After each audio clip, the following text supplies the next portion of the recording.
don't know if it's funny, but yeah, it's actually quite interesting also to see the rhythm and the rhyming and everything.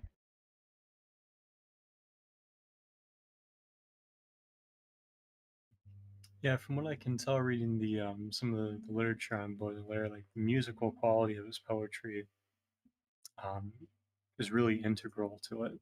It's like not only the rhythm, but like the tonality of it, or rather the intonation of it.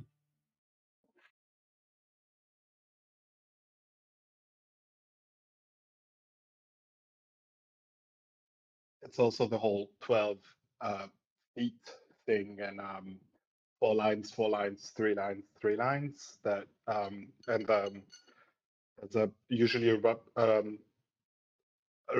split every 6 feet or so that makes it really specific. Yeah.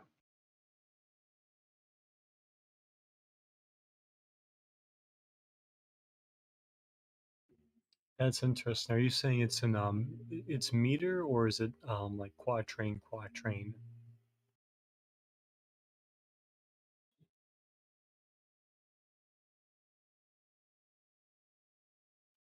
It's quatrain, quatrain, tercet, tercet.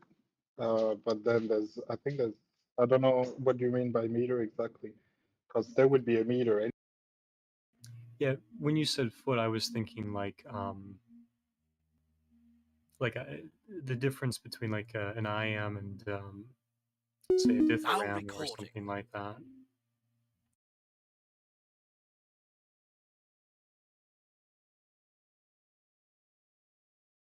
Yeah, in English, the way you do like Shakespeare would do poetry is a bit different. So we don't have stressed syllables at all in French. Like all syllables are, it's always the last syllable which is stressed. So we do the rhythm and yeah, the rhythm in a different way. Well, especially because French has so much assonance, right? You don't have a lot of those hard consonant sounds like English does, or at least not with the same frequency.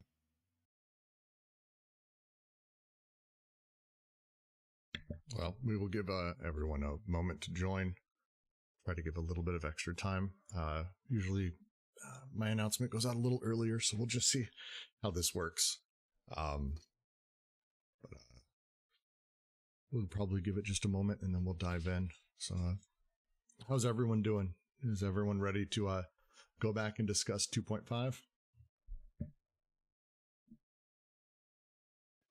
Yes, I found out that reading again, like for a fourth time, helps, strangely. It doesn't hurt. It doesn't hurt for sure.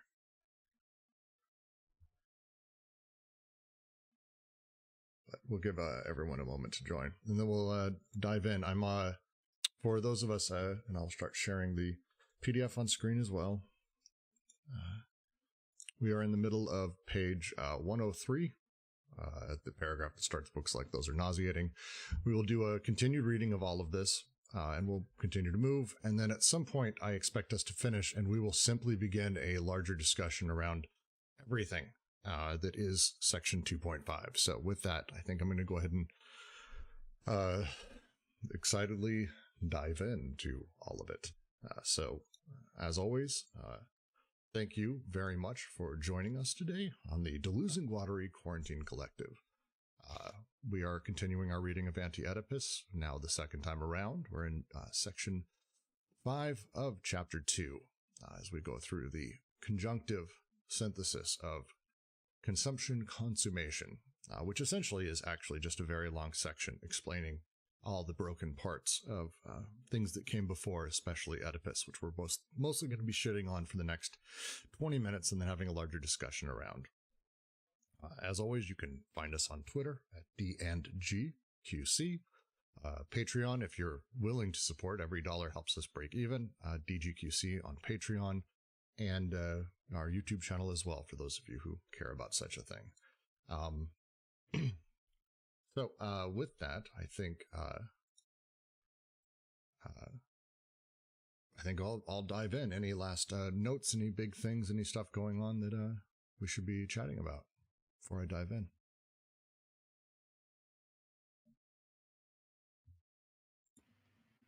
I do have one. I've got to hop out after this, but Please. I just wanted to say, as we're going through this and we're talking about consummation and consumption and subjectivity, syllogistically and paralogistically, I want to make a comment following up on last week. We talked about like different social issues, but particularly things like race, gender, sexuality, and the way that Oedipus interacts with them.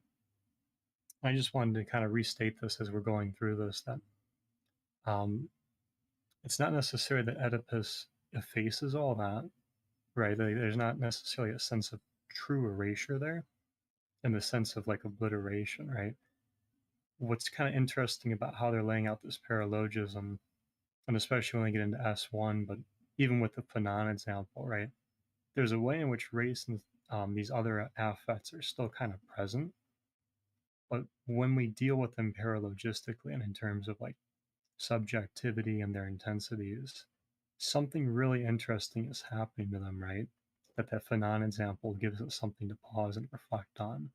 So as we go through this and we kind of finish up this section and move into these paralogisms more directly next week, it's something to think about and have in mind is what does happen to these effects, right?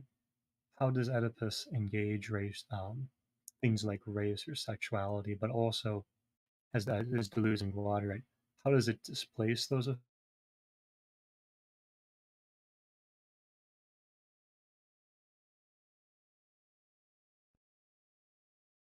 Oh no, did you? Oh, cool. That was the last bit I had. Oedipus displaces, but also integrates them.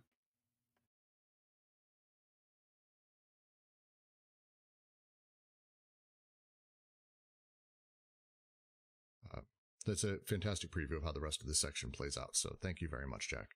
But with that, I think I'll go ahead and begin diving in.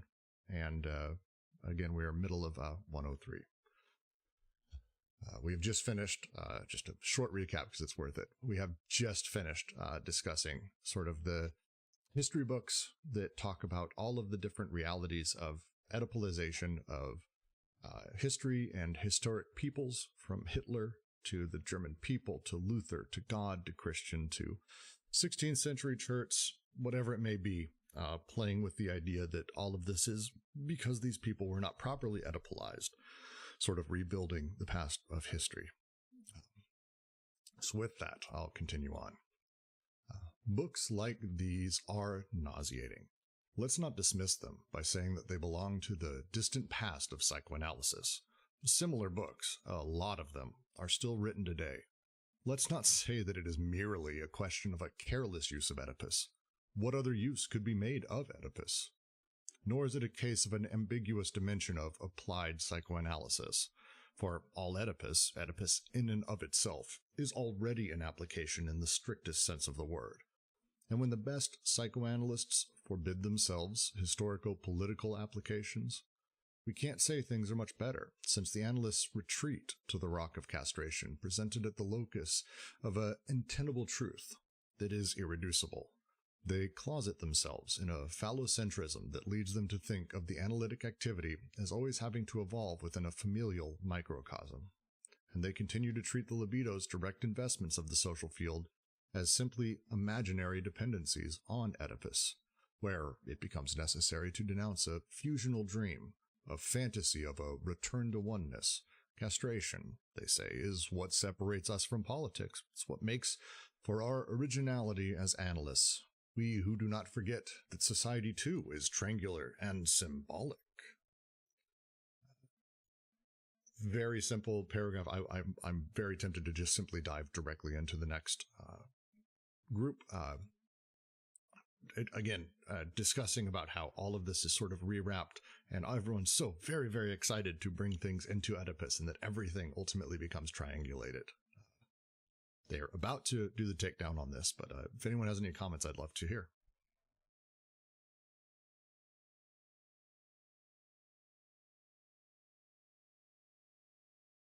it's Webcam Parrot says it's one of those rare times where it's like, oh, cool, this is fairly self-explanatory. Not a lot of times we can say that in this book, but sometimes it does happen. Does anyone have questions here? Anything they're referring to? Because it's pretty cleanly stated. But don't feel bad if you don't get it. I want to answer those questions.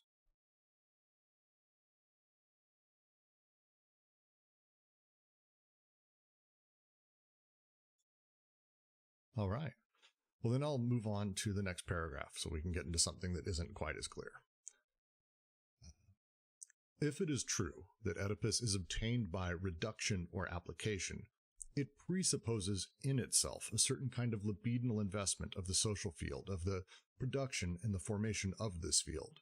There is no more an individual Oedipus than there is an individual fantasy. Oedipus is a means of integration into a group, in both the adaptive form of its own reproduction that makes it pass from one generation to the next, and in its unadapted neurotic stases that block desire at prearranged impasses. Oedipus also flourishes in subjugated groups, where an established order is invested through the group's own repressive forms. And it is not the forms of the subjugated group that depend on Oedipal projections and identifications, but the reverse. It is Oedipal applications that depend on the determinations of the subjugated group as an aggregate of departure and on their libidinal investment. From the age of 13, I have worked hard, rising on the social ladder, getting promotions, being a part of the exploiters. There is, therefore, a segregative use of the conjunctive syntheses of the unconscious, a use that does not coincide with divisions between classes, although it is an incomparable weapon in the service of a dominating class. It is this use that brings about the feeling of indeed being one of us, of being part of a superior race, threatened by enemies from the outside. Thus, the little white pioneer's son, the Irish Protestant who commemorates the victory of his ancestors, and the fascist who belongs to the master race.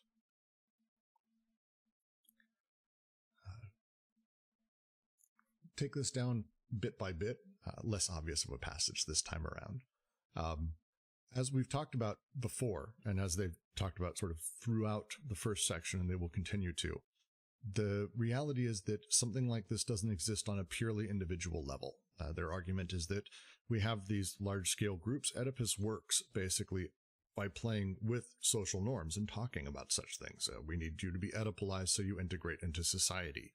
At that point, you're actually talking about something that is part of that social fantasy, as they say here. Because it is part of that large-scale social fantasy, and because of how it's able to replicate, as they say, from one generation to the next, and within the unadapted neurotic stases that block desire, it flourishes specifically within subjugated groups, where an established order is invested through the group's own repressive forms. The ability for people to be literally invested, having their own desires invested, thanks to the Oedipal applications in the things that are happening. The example they use is not something we don't hear now, even. It sounds straight out of right-wing YouTube.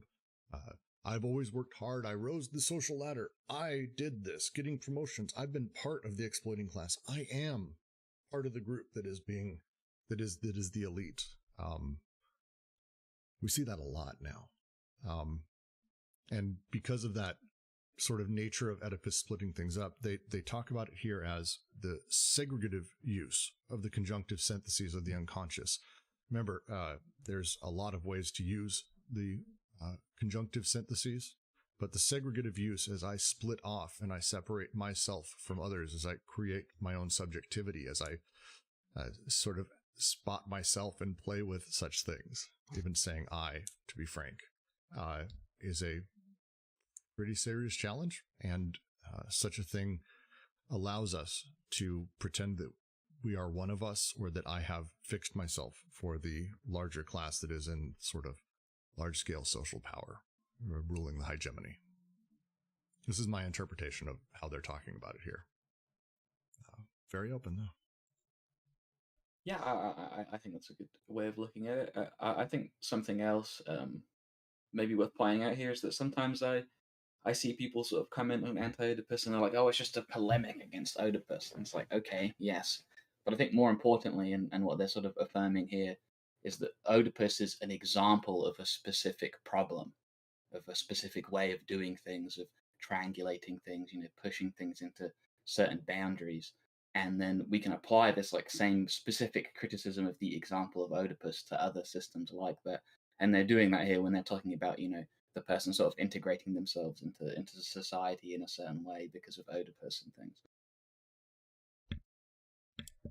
Rimke asks, does the segregative use of the syntheses then only happen in relation to Oedipus, or is it always a result of the synthesis and Oedipus is later related to it? So the answer to both is no. I think the answer is a little bit more complex than that. Segregative isn't a thing that is determinative within the third syntheses. The third syntheses being that of the conjunctive. Sort of just say it again, sort of what the conjunctive synthesis is. The after effect of the way that the first two syntheses, which is connection and disconnection, basically production and recording happening back and forth. Afterwards, the interplay of this setup sort of produces intense experiences, produces intense sensations, and after that happens, the subject, I, or you, Rimke, for example, we sort of realize this. We consume them after the fact, and we say, oh, that's me. That's how I feel about a thing. This is how I feel. I did this. The way that Oedipus and other we'll talk. They talk a great deal more about this, but this is less about Oedipus directly. Oedipus is, I think, a symptom of this, but they're talking about the way that representation at a large scale works within the unconscious. Specifically within Oedipus, the way that it functions is it plays us into a place where the only thing I have to sort of understand myself is a bifurcation. I'm either like mommy or like daddy.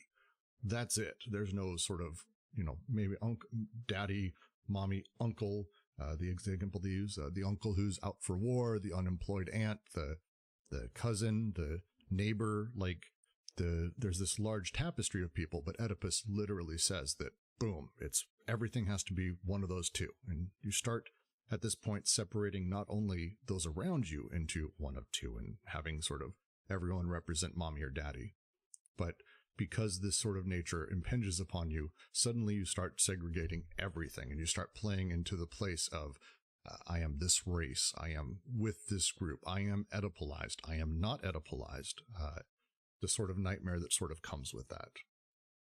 So it's not necessarily only in relation to Oedipus. Oedipus is a brutal version of it, and a really good one that we still suffer from today, despite people not saying it explicitly. But Oedipus is just one of many types of representations that do such things.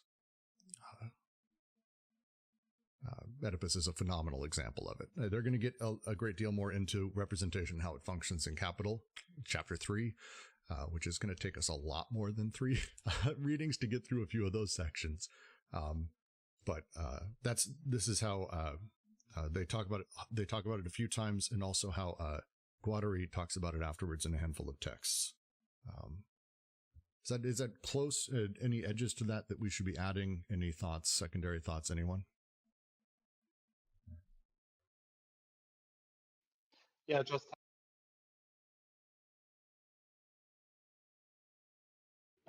can you hear me now? Yes. I had a little question about the reduction to Oedipus. Is it something from from Deleuze and Guattari, or are they taking that from Freud and Lacan? So the way that Oedipus functions in classic psychoanalysis is that Oedipus is determinate. Everyone who is a human has to place themselves properly within the Oedipal triangle. As they talked a little bit ago, and it's really the first section of this, which would be worth going back and reading, first section of this chapter. Freud kind of fell backwards when he started talking about, I'm noticing that these people have these feelings towards their dad and then towards their mom. It must be that they don't have healthy relationships. People who have healthy relationships with their mom and their dad like this, and let me define what healthy means, tend to come out very nice and productive on the other side, as an idea. Where that started spurning and where it really spun off, I don't even know if people. I've heard people argue that Freud didn't even necessarily believe in the Oedipus complex, and that it kind of was this monster that got away from him. Sorry to interrupt. My question was more specifically about the idea of reduction. So basically, the idea of reduction to Oedipus is like bringing everything back to Oedipus, right? I guess I'm not following. Does someone else understand better? Because I'm not following the question. I'm sorry. Within the boundaries of Oedipus, yeah. You might use the term like colored by Oedipus instead or something, you know. Okay, yeah, because actually the French word is even more confusing to me, and but actually reduction makes more sense.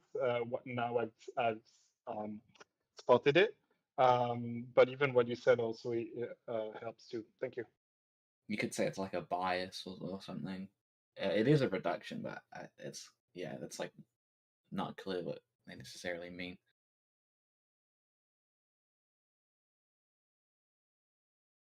Yeah, in French they use rabattement, which is like bringing back to,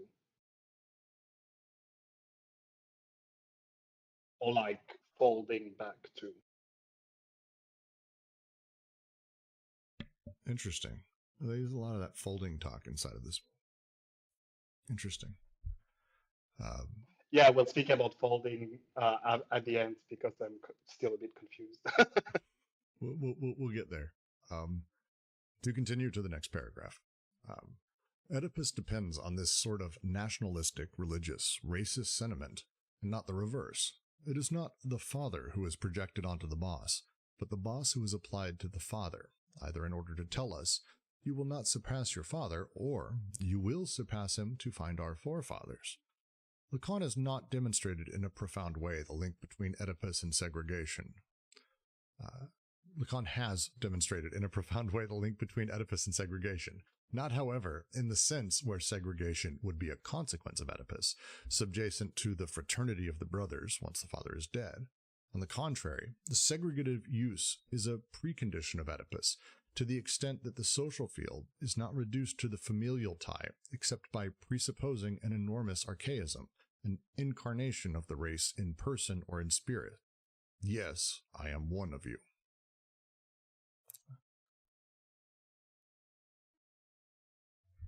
One moment, I'm going to try to find, I had a note and I can't find the page yet on the Lacan use of Oedipus and segregation. Ken, I think you're here. Do you have any reference to Lacan segregation, or do I need to go looking? Yeah, you'll probably have to go looking. I'm not sure. I don't know where he uses segregation. But while you look, I think the important an important distinction here is that not all boundaries are bad. It's sort of having your boundary making faculty usurped by some sort of dictatorial will. What you are is presupposed and predetermined. So like any sort of disturbance all relates back to Oedipus. If I have some sort of psychotic break because like 3 of my family members die, and then I get cancer, and I lose my house or something, that somehow that would relate back to Oedipus is like this sort of asinine triangulation and presupposing of what structures your subjectivity.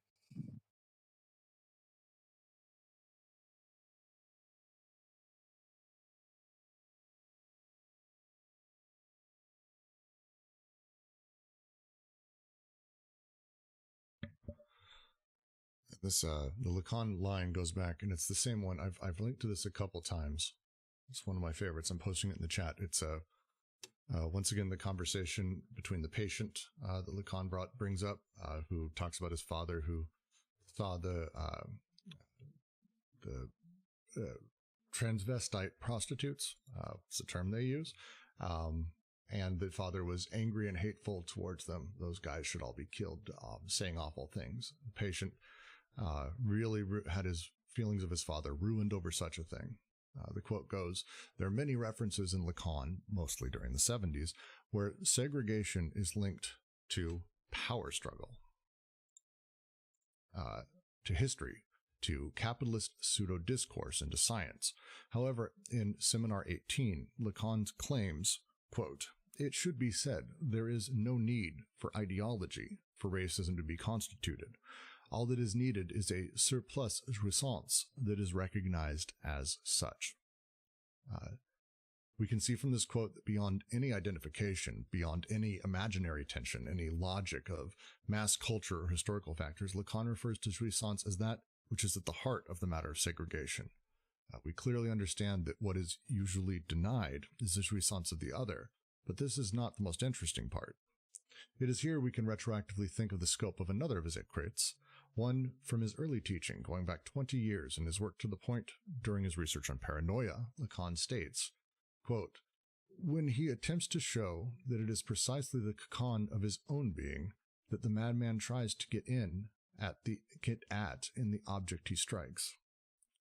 Here, in fact, we see the seed of all segregation, since it is one's own jouissance that remains misrecognized.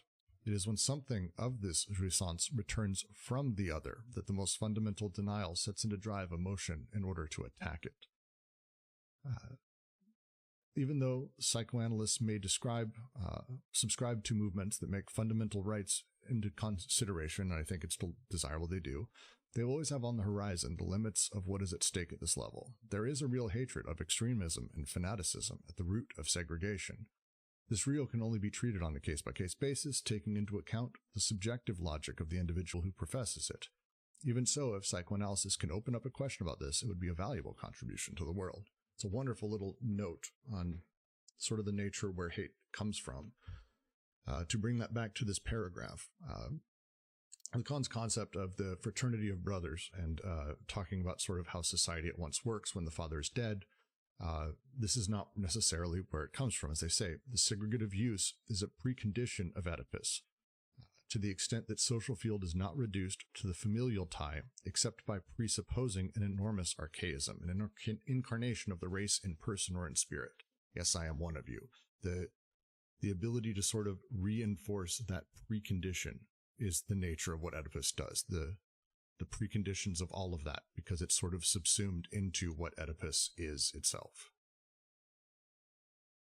How Oedipus works, I suppose I should say.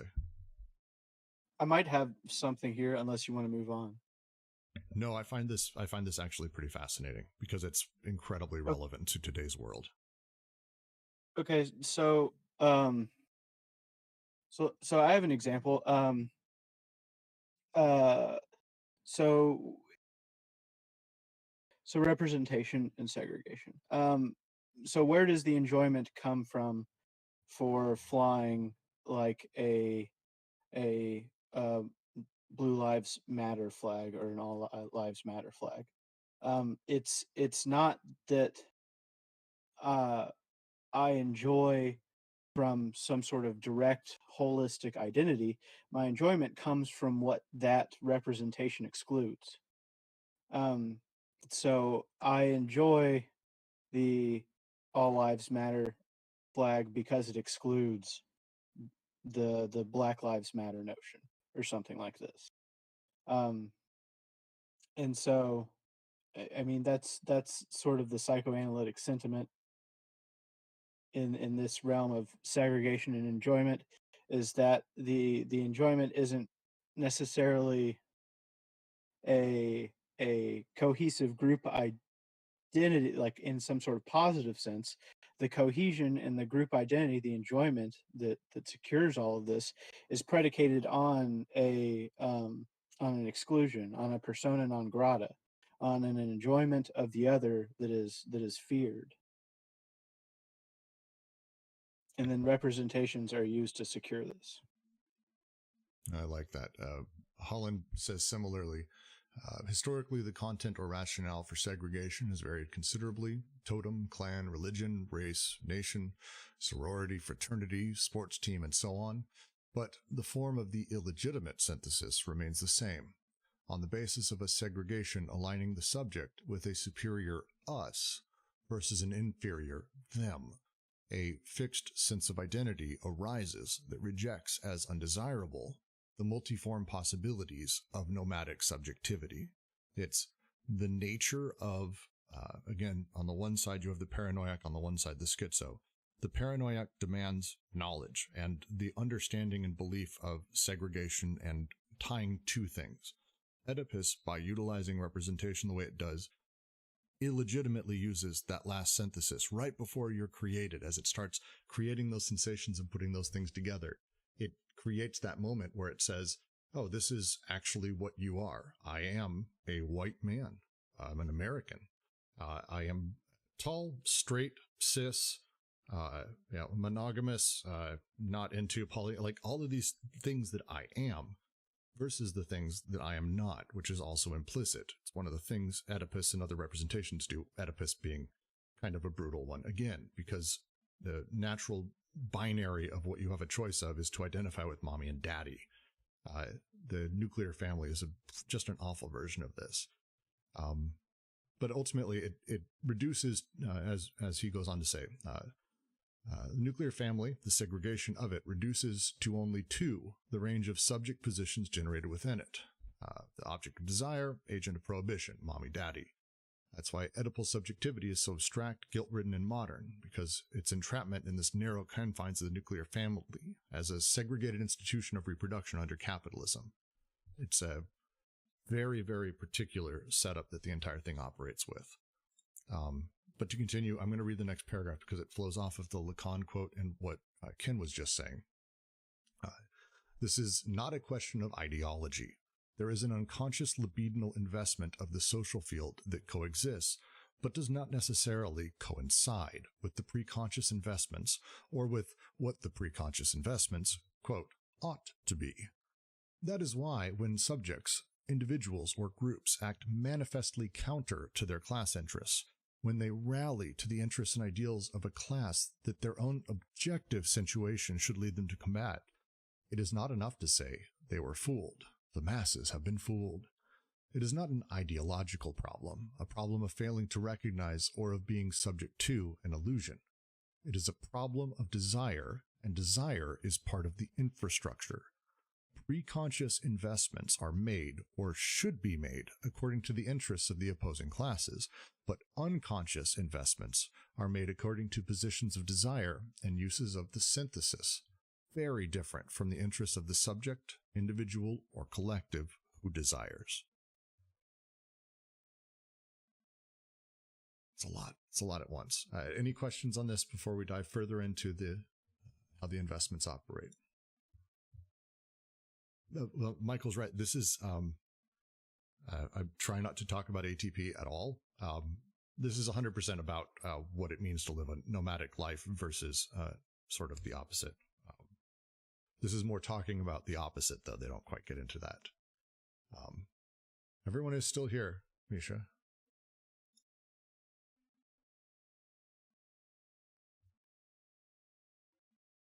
I think, are people still listening? Can you hear me, Misha? I can hear everything. Well, I don't know what to tell you. We'll troubleshoot afterwards. Good luck. Change your disconnect and reconnect usually fixes it pretty quickly.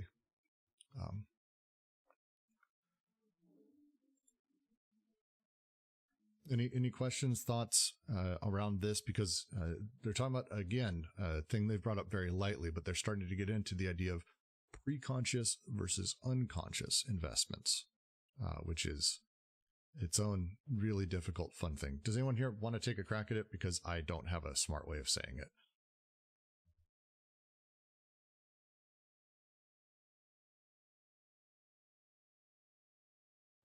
Take a crack at what, sorry? What's the difference between unconscious and preconscious investments? Well, in order to make like the distinction between unconscious and conscious, there has to be some kind of coding, right? Something has to be coded into something that can be separated in the first place. And I would say pre-conscious implies that it like comes before that code, that it's even possible to separate that way. perhaps in the same vein that they might use intensive. I like that. One of the challenges I've had is I've heard people literally claim, and I'm not sure I haven't been able to see a lot for it, that Deleuze and Guattari are basically saying we have an unconscious, we have a pre-conscious, and we have a conscious. And I'm not sure that necessarily flows, more that they are describing how the unconscious functions and then other things come from that. Is that close or no? I'm sure it's like somewhat existential, right? Like we just happen to have structures in place to see things as either conscious or unconscious, but that doesn't mean that that's like an inherent part of the way that we think. But it's still real in a sense because we see it that way. Fair enough. I like that.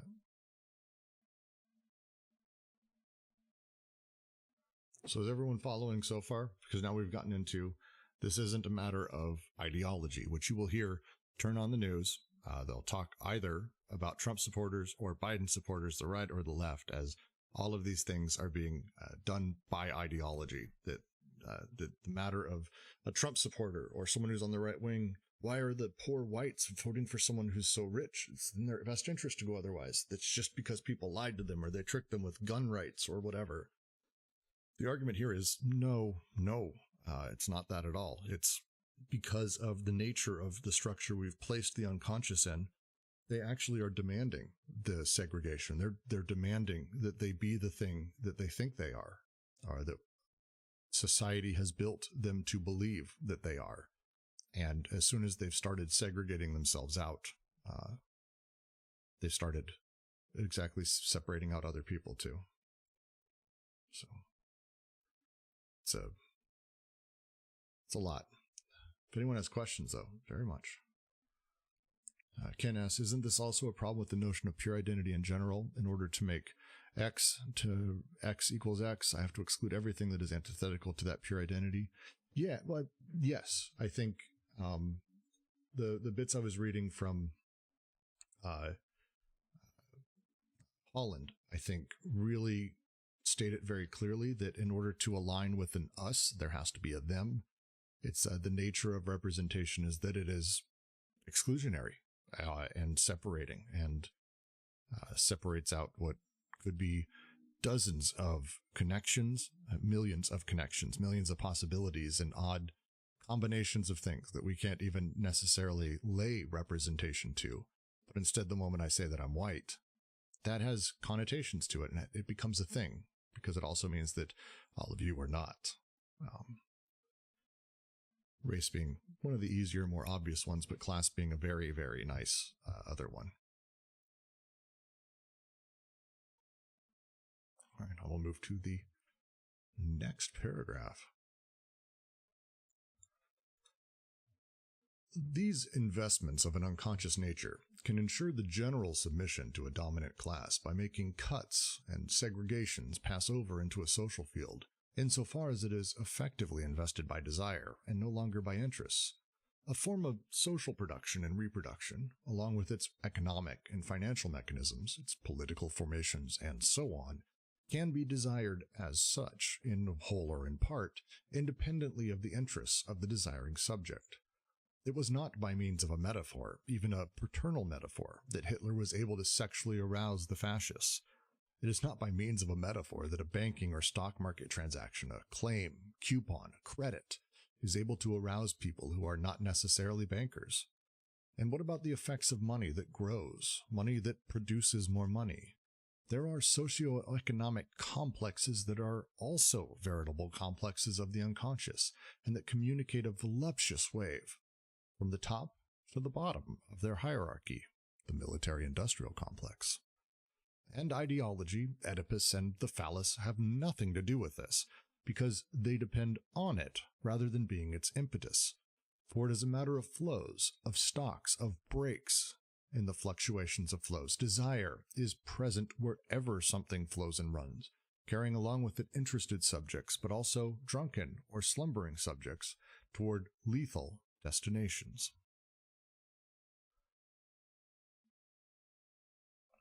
It's a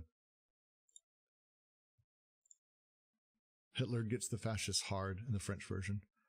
Yeah, that's actually much better. It's quite intentional language though, because the reality we're talking about is that these actions excite people, and they do so at the libidinal level. There is that desire that is being aroused and played with and tickled. The same with if you didn't watch Wall Street Bets and everything that happened with GameStop, go there. The absolutely insane nature of most of those comments was absolutely sexual. Like not even like ironically. Like I think the top post right now on Reddit in the last year was something about it, and the top comment was "Stop! I can only get so erect." Like this is not they're not really being like dancing around it. Like it's literally, this is the nature. It's exciting, and it's exciting. Like anyone who's like opened their bank account, you'd have to be, you're born in the same society I am. If you've ever opened your bank account for your first big paycheck or a big payday you got, and it's like, it's good. It feels good. It's fucked up. Oh, sorry, Loomer. Sorry, Loomer. Your little cousins are listening. That's not, I warn you against letting little cousins listen to me. It's the nature with all this. Mobile games and the like is an excessively perfect version of it too. They're able to excite you, and we know this. Game designers are very aware. We're able to excite you through the same sound effects that gambling machines uses. When you win or when you tap something, we can make things seductive. Like, we know how to utilize desire to get things to happen. Now, the traditional way of thinking about this is that desire is something that is molded by Oedipus or by our psyche after the fact. That we're making choices, which is hilarious given what we know. And Deleuze's and Guattari's argument is no. There are these complexes and that are incredibly complex on top of the unconscious that do all of this shit. And the reality is Oedipus, the phallus, ideology, all of these things feed off of the way that this desire is being manipulated. They attach after the fact, just like we attach ourselves after the fact. My anger towards black people, it's like, oh, that's what that is. And I attach meaning and ideology to it after the fact. I don't actually, it's just an example, fucking just an example. The ability for us to be playing with all of this and not having it be sexual, to not have it be something that's driving, it is across the board. The hypersexuality of commentary across all of it was amazing. Oh, it's fucked up. It's wild. It's amazing. The line here at the very end, though, the last two, for it is a matter of flows, stocks, breaks, and fluctuations of flows. Desire is present wherever something flows and runs, carrying along with it interested subjects, but also drunken or slumbering subjects to lethal destinations. We are interested. We also might be not really all there. We might be not quite thinking straight for a number of different reasons. And desires are happy to take us with them. It's the way they work. The use of lethal destinations is interesting here. Mikhail, I have to ask, in the French translation, is that pretty much spot on?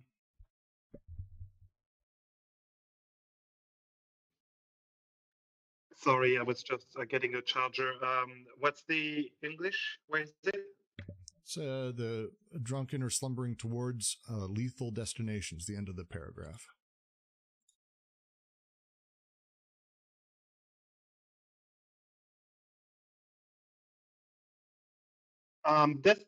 Lethal, yes, deathly.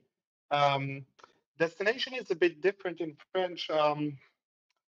Oh God, how do you call that?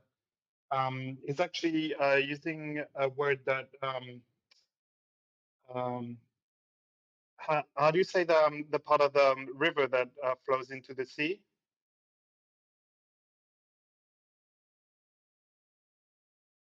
Do you say the mouth of the river in English too? Yes. He's actually saying that he's using a word that we use for the mouth of a river. So there's also the idea of a mouth. That's interesting. That's interesting because that implies, well, that's actually Thank you, by the way, because I think that changes the meaning. Someone was talking. So it's kind of the flow. So the flow of a river. So the river goes to a deathly destination. Is it a deathly destination, or is it a deathly the nature? Sorry, where, deathly end of the river when it goes into when the when ocean, it becomes sort of, when it disappears into that kind of larger, gigantic. Like there's a poetry there to that seems really interesting. Well, Deadly Destination reminds me of like the Death Drive or something, right? But the connotation of like the place upon which a river meets the sea sounds like Heraclitus, for one thing. A man cannot step into the same river twice, for he is not the same man, it is not the same river, which is obviously like a big inspiration for Deleuze as well. And also, it kind of reminds me of like these like the point at which the line or whatever, the band of intensity on the body without organs fades into the body without organs. Reaches its end in brackets. Well, and if we think about the subject as being effectively carried by his desiring machines, this long lineage of them, as it's sort of carrying along and he's seeing it as them, at some point the idea that it hits the sea or the molar or the sort of large mishmash that is the social machines, and getting lost in that and having that, this drives you towards that, and the lethal destinations, the lethal moment where your literal desires become sort of a drop in an ocean. I think it's like to the end of the self as well, if that makes sense. Like it's like the subject moving across the body without organs, right? There's this point where the subject, they don't realize like what's happening is they're like things that come, forming on the body without organs that happens to take the shape of the subject that then use itself, and at the edge of the subject, they're like things are bleeding back in. I really like that imagery a lot. Much better than Lethal Destinations, which is kind of an odd, has a different connotation with it, I think. It's interesting. Yeah, thank you, Michael, very much. Any questions at this point? Because we're about to dive into kind of the next part as we sort of clear out to the end of the 2 paragraphs left. Anything on this last little grouping about really all of this, because we're about to talk about their solution for it, how we talk about it, and things like that. Anything here about anything at this point previous?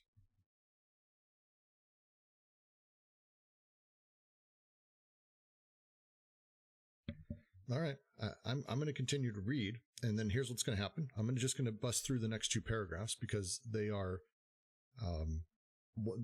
fairly clear. And then at that point, we're going to go back, and if anyone has a question for this entire section, and it is a long section, I'm completely aware, we are going to have those questions. So please, everyone, get your questions at the ready, or we are going to sit for like an hour in silence, and it's going to suck so hard. Like, Jesus, it's going to suck. All right. Hence the goal of schizoanalysis, to analyze the specific nature of the libidinal investments in the economic and political spheres, and thereby to show how, in the subject who desires, desire can be made to desire its own repression. Whence the role of the death instinct in the circuit connecting desire to the social sphere. See there, you were right, webcam. It's interesting. All this happens not in ideology, but well beneath it. An unconscious investment of a fascist or reactionary type can exist alongside a conscious revolutionary investment. Inversely, it can happen, rarely, that a revolutionary investment on the level of desire coexists with a reactionary investment conforming to a conscious interest. In any case, conscious and unconscious investments are not of the same type, even when they coincide or are superimposed on each other. We define the reactionary unconscious investment as the investment that conforms to the interest of the dominant class, but operates on its own account, according to the terms of desire, through the segregative use of the conjunctive syntheses from which Oedipus is derived. I am of the superior race. The revolutionary unconscious investment is such that desire, still in its own mode, cuts across the interest of the dominated, exploited classes and causes flows to move that are capable of breaking apart both the segregations and their edible applications. Flows capable of hallucinating history, of reanimating the races in delirium, of setting continents ablaze. No, I am not of your kind. I am the outsider and the deterritorialized. Quote, I am of a race inferior for all eternity. I am a beast, a Negro. End quote. I'm going to finish here. There again, it is a question of the intense potential for investment and counterinvestment in the unconscious. Oedipus disintegrates because its very conditions have disintegrated. The nomadic and polyvocal use of the conjunctive syntheses is in opposition to the segregative and biunivocal use. Delirium has something like two poles, racist and racial, paranoiac segregative and schizonomadic. And between the two, ever so many subtle, uncertain shiftings where the unconscious itself oscillates between its reactionary charge and its revolutionary potential. Even Schreber finds himself to be the great Mongol when he breaks through the Aryan segregation. Whence the ambiguity in the text of great authors, when they develop the theme of races as rich in ambiguity as destiny itself. Here, schizoanalysis must unravel the thread. For reading a text is never a scholarly exercise in search of what is signified, still less a highly textual exercise in search of a signifier. Rather, it is a productive use of the literary machine, a montage of desiring machines, a schizoid exercise that extracts from the text its revolutionary force. The exclamation, so it's, or the meditation of idiotur on race in an essential relationship with madness. That is the end of the section.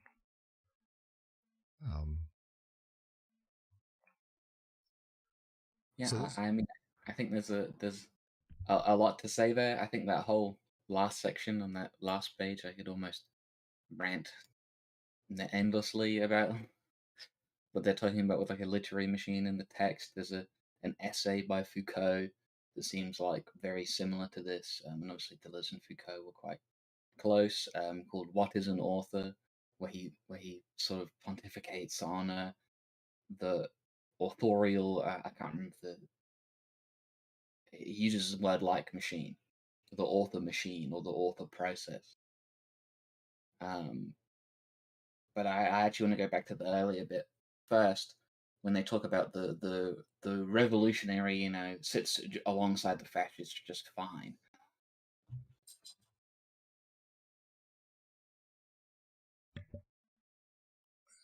I also love that last little bit, by the way. So I'm in agreement. Like the last little bits here, we can have it just honestly like hours of discussion. But please continue your point. Yeah, sorry, I got interrupted. Because obviously there's this moment. I mean, you don't have to say fascism. Some people would say like, oh, you need to kill the cop in your head or whatever, right? There's this moment where you decide. There's almost a moment of radical, revolutionary, inside you moment when you decide to be a fascist, right?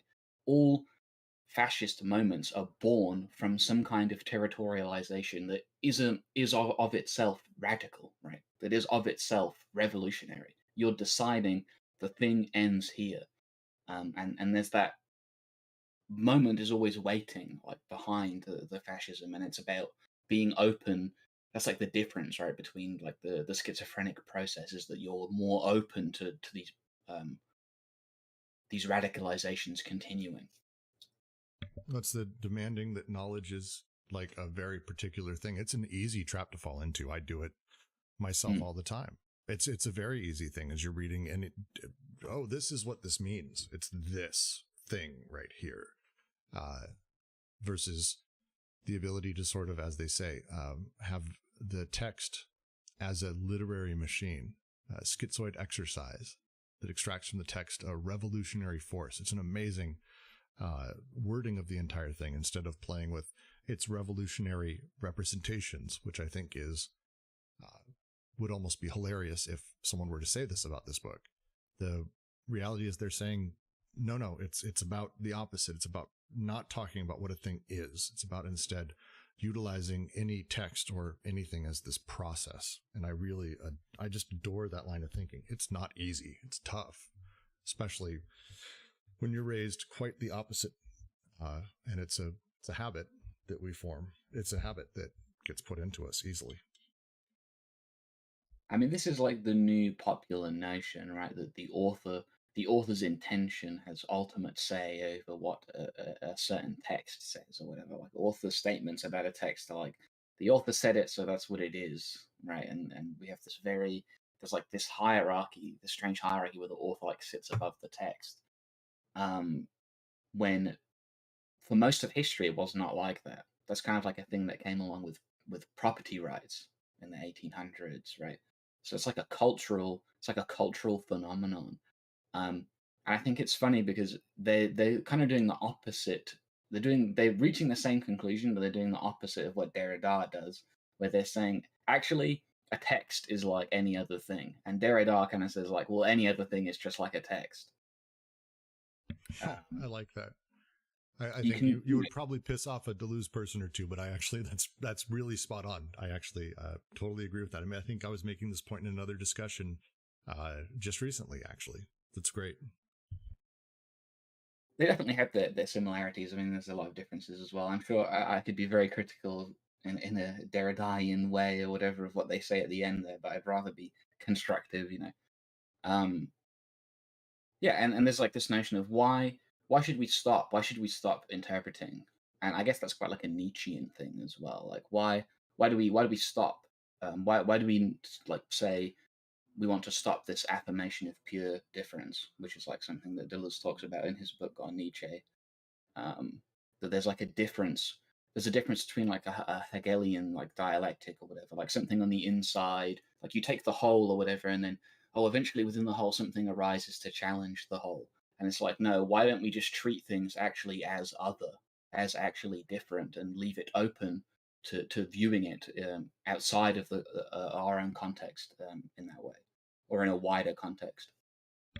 Yeah, it's playing back into the idea of allowing desire to be its thing. You know, the paragraph a few bits ago, I scroll back up to it in the one I'm streaming, where they say, it is not by means of a metaphor that Hitler was able to sexually arouse the fascists. Like that line has like a lot of context to it, a lot of ways to take it. But the two, I mean, on the one side, it's them saying like, it wasn't that like Oedipus, like it wasn't that like Hitler didn't do this by metaphor. Hitler didn't win everyone over by saying, well, maybe this sort of thing, let me tell a story. Like he was able to directly interface with desire and that nature of things when they're talking at this very end part about how literature does very much the same thing. And Deleuze will go on in Francis Bacon, Deleuze's The Logic of Sensation, is a wonderful treatise on how this functions. The diagrammatics with him and Guattari, I think, I want to say the Physiology Plateau, like across the board, we're talking about a lot of ways that talking about how desire is directly interfaced with these things rather than, you know, these weird layers and abstractions and representations that we put on top of stuff. Sure, that's maybe how we talk about things, but that's not what's directly dealing with us. It's not by means of a metaphor that a banking or stock market transaction, a claim, coupon, or credit arouses people who are not bankers. It's because it's dealing directly with their desires. Yeah, it's sort of easy to just kind of say, oh, all the fascists are just being completely irrational or whatever, like they're just awful.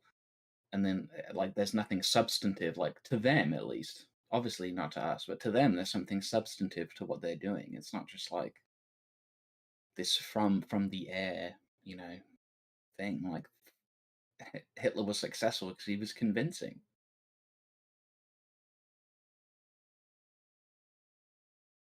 Sriff asks, was last week's reading of the first part of the section recorded? I wish it was only last week's reading. The last 2 weeks' readings of this section are recorded. They're on YouTube if you go to our live streaming. They will be on the podcast whenever I decide to stop being a lazy asshole and get caught up properly. I haven't done that yet. Probably the next couple of days. I should get us pretty close to caught up. The Rimke asks, and it's a great question, is what is igitur, the line being the exclamation, so it's, or the meditation of igitur on race in an essential relationship with madness. Michael wants to take on igitur. Yeah, I actually bought this book today to understand. So, oh God, can you hear me now? This microphone is Yeah. not really We interesting. can hear no, you. You're This quite is quiet, but it's yeah. not very easy to use. I don't know. Can I microphone on? I don't think I can. We can hear you. We can hear you. Okay. So it's story by Mallarmé, which is basically we only got fragments of it. He never really finished it. So the fragments were published. So I have here quick explanation of the storyline, and I'll translate it into English straight away. So the main character is the last heir of its race, is invited by a prediction in a book to accomplish an immemorial thing, an act who's supposed to abolish randomness. Hazard? No, hazard is different in English. Randomness, let's say. So he's getting out of the room and goes downstairs with the book and the candle in an underground passage to the tombs of his ancestors. He's conscious of the vanity of his act, but he's following this ancestor's destiny, and he accomplishes the act, which is throwing dice. I think it reminds also me of the poem about throwing dice that Mallarmé did, that never did a throw of dice abolish randomness. So he throws dice and lies down on his ancestors' ashes. So it's interesting, and the idea of igitur that they are saying it is. That's basically because most people think igitur is the name igitur is coming from ergo, as in cogito ergo sum from Descartes. And I think I understood that Mallarmé started wanting to write this story from after reading the Descartes Meditations. Well, that's more than I did not even know any of that. Thank you. Jesus. And it's not the kind of thing you can Google either, because I tried and I was getting nothing like that. Go ahead. I think webcam. because it was never it's just uh, notes about the story they found in his papers that they published. So I'm not sure even how you could translate that, because it's just random notes put together. Also, I mean, igitur is just like the Latin word for therefore, right? In some context. So if you searched it, it would just come up Exactly. there. In the essay by Foucault I referenced earlier, which comes out around the same time as Anti-Oedipus, actually, and I'm sure he was in conversation with Deleuze because they were both professors at the same university, right? He references the exact same text, and also he talks about Nietzsche's notes.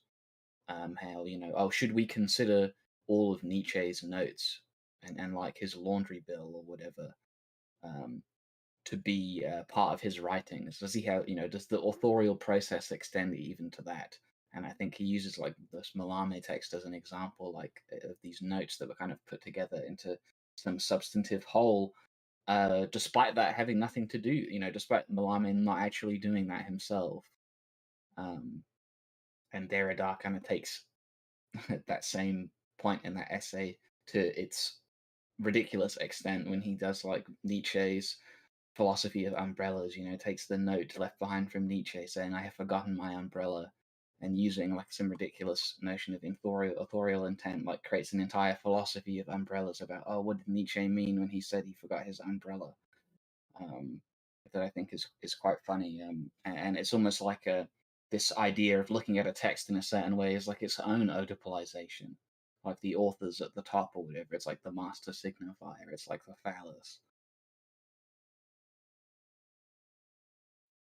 Yeah, I think actually this was edited at the time of the writing of Anti-Oedipus, and mine is a new version where they actually explain that the original editor put them in a certain way, so basically changed maybe what yeah, the way things were put together, and the new version is actually just the notes in the order where we found them, really. Loomer brings up a film that is actually, I think, very relevant to this bit. It's a Czech film called The Cremator. It's absolutely worth watching if you haven't, if you can find a copy. Maybe we'll do a viewing of it at some point. It tells the story of a man in 1930s Austria, Czech Republic, who's bordering Austria, and he's a cremator, and he's kind of a nice guy, like just normal dude, kind of. There's a scene in it that comes to mind. He gets introduced to a German or an Austrian who comes over, and he's like, "Hey, you should join the Nazi party. Nazis are great. Hitler's amazing." And he's like, "Oh, I can't. I'm Czech. I'm born Czech, raised Czech, died Czech. Grandparents are Czech. Everyone's Czech." And the German, he says to the German, he goes, "I probably only even have one drop of German blood in me after all this time." And the German looks at him and goes, "Yes, well, we sensitive people, we can smell that drop." And it suddenly becomes this really odd situation where he switches from early in the film having no understanding or really clear nationalistic ties to suddenly taking this on a little bit more, and more and more and more and more and more. And I won't ruin the film. It is really dark. It is very dark, and it is very depressing, but it is the story of how a person can be told what they are by just a few simple words that don't even have, like, not even scientific, positive, logical bullshit truth, but like, "Oh yeah, maybe I can smell it. You got a drop of blood in you. Don't worry." It's like at that point, he's like, "Oh, I'll probably be safe because I have that drop of blood." And everyone starts having, it just shifts the conversation to being this entire other thing. Absolutely what they're talking about here. 100% what they're talking about here, because it changes his entire outlook on life, slowly corrupting him when he does some terrible shit. Terrible shit. Man, that book, I shouldn't have brought up that movie. It's terrible. Terrible, depressing film. Good film, though. Yeah. All right. So, before I dive too further, it was the cremator. I don't even know what it is in its original language. I just know it as that. All right. So now we've finished this section as we've gone over sort of how Oedipus works with the subject, how it creates and messes with desire during the third synthesis, during the paralogisms that it sort of suffers upon us. What questions do you have? What issues do you have? What thoughts do you have? Where would you like a little bit more time spent? We have some time right now. I've got time to just allow this to become really awkward and long with a shit ton of silences. So please ask a question.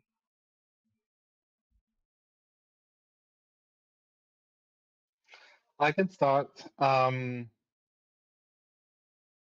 not sure I understand the most.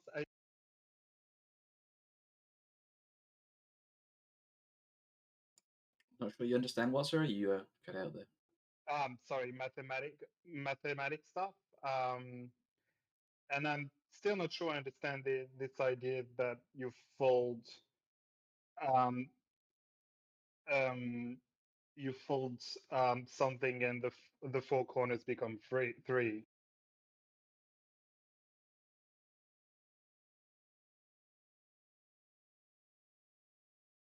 All right, 1 second. I got to find the section. I'm not sure what section you're talking about, but yeah, folding a square in half along, diagonally is a example of that, right?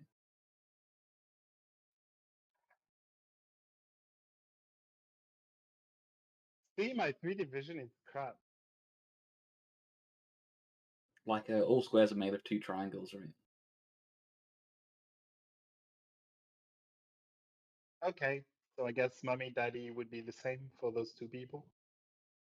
I mean, Brooks will have to find the context, but it seems like the elimination of like you're taking away and then you're just like bundling everything into Oedipus. So it's like you're folding away that whole side of things. Think of all that's lost in the square, perhaps, as what is lost when one Oedipalizes.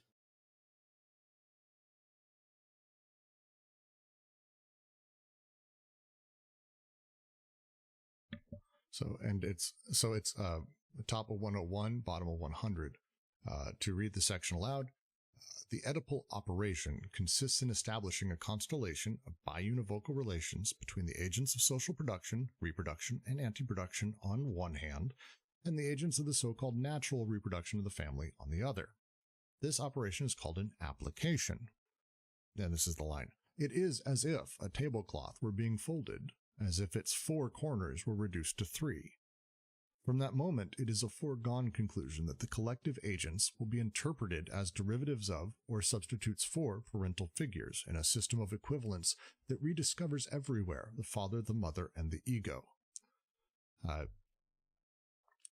very much simplify this, I think this may be actually them stating something complicated. This is their attempt to be simple, I think. So how I read this is very much what Webcam Parent said, that if you imagine it's a 4 corners or 1,000 corners, because they use the example of a tablecloth, take all of the points. Let's make a big geometric shape of all of the things in your life right now that is connected to you via social production, reproduction, anti-production in the entire social sphere of your experience. Like, just do that for a second. Think of how many it is. It's more than 4, by the way. Now, let's reduce all of those to 3 corners. Now, when you fold them, when you fold those points, the points start to overlap. So every one of those points in that geometric shape, inside of any actor network, inside of any connected tissue network graph we may have, if we reduce it to 3, every point overlaps on one of the 3, mommy, daddy, or me. So either every relation that I have is me, or it is mommy, or it is daddy. This is what they're trying. It's a terrible way of doing it, but this is, I think, what they're trying to say that everywhere suddenly discovers mommy, daddy, me. Where it's Brooks goes to work and I see the secretary, I say hi, I go to my desk. I'm in a desk of about 22 people and I have different relations with all of them. I have a manager, I have a larger manager, and I have a CEO of the company, as well as I have the people at the security guard at the front desk. And as I walk outside, I see the parking attendant and I say hi. This is all of that.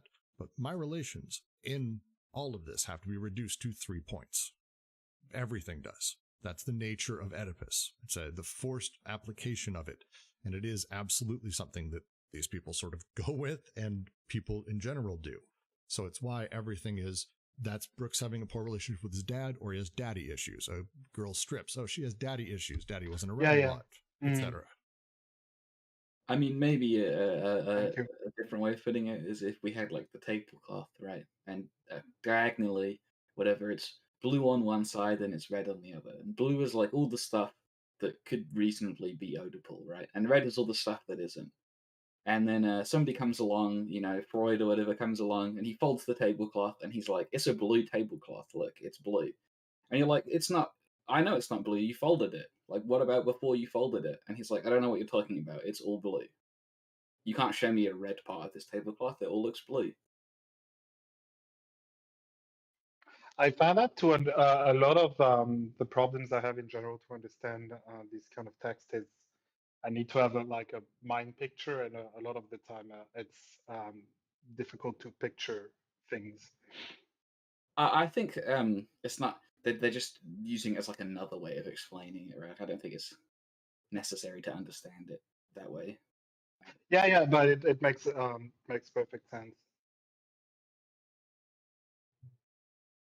Because I didn't really go for like the geometric visual stuff either, to be honest.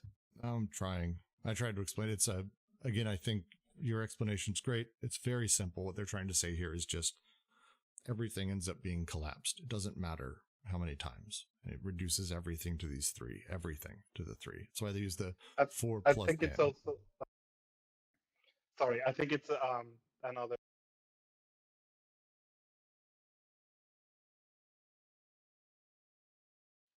There's a difference, sorry, between 3D and 2D, and then you say something is in 2D, but there's actually a lot you're missing if you go in the third dimension.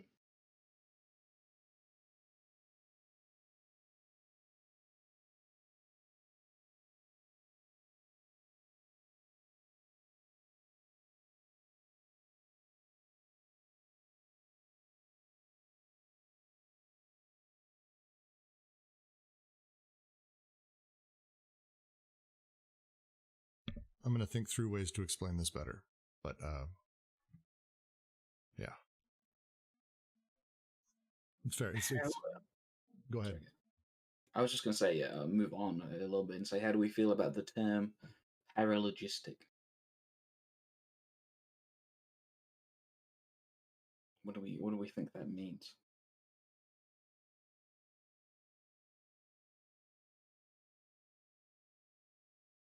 Well, it's the fallacious logic at a basic level is how I understand the term. It's something that seems logical but isn't. It's alongside logic, right? Alongside logic.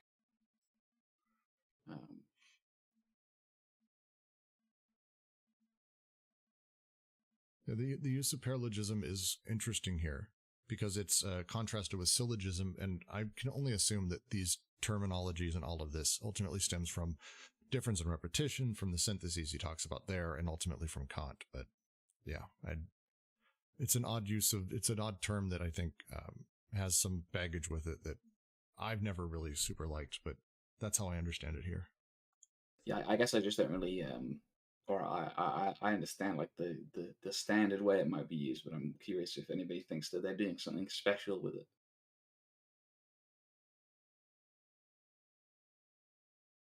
Which, I mean, perhaps not. I don't know.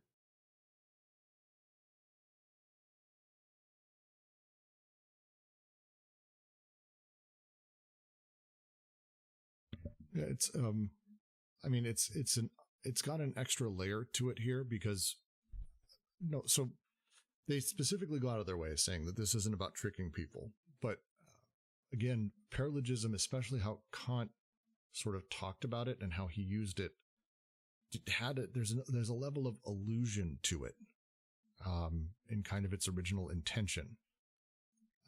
Maybe I'm misreading Kant. I'm not an expert at all. But it has sort of that connotation with it that is, I think, interesting. It's a logical fallacy, something that people believe that isn't simply true. But that would imply here something different than I think they're trying to say, because if they're saying that this is a paralogism, yet it's not that people are being tricked, but instead that they're using it. They're how to put it. It's not that people are necessarily being tricked by the representation into believing it. It's they had the wool pulled over their eyes, which paralogism kind of implies, in my understanding. They're saying here that the paralogism is like a specific thing that we actually can say is an improper use of the natural synthesis, the natural process of things. It's almost like a unnatural use is what they've kind of changed paralogism to mean in this sense, which is interesting.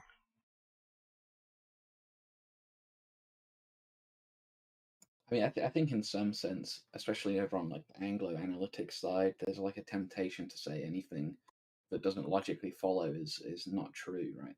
It's wrong or not useful or not worth talking about. And in that sense, like the term paralogic or paralogistic or paralogism would be derogatory. But I think in this more open text, right, it's actually not, because there's like an acknowledgement of things that don't have to necessarily follow some sort of logical, like syllogistic, formal process to not be worth talking about.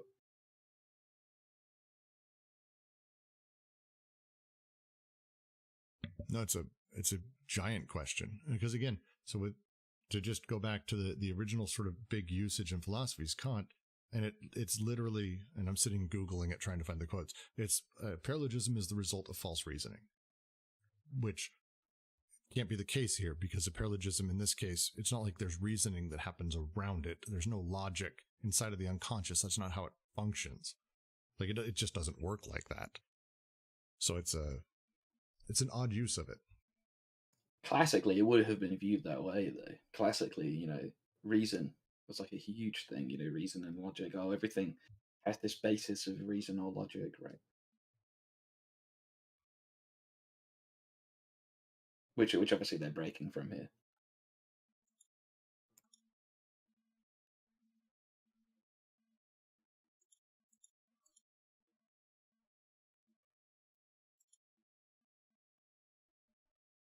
Well, then we can move on from that.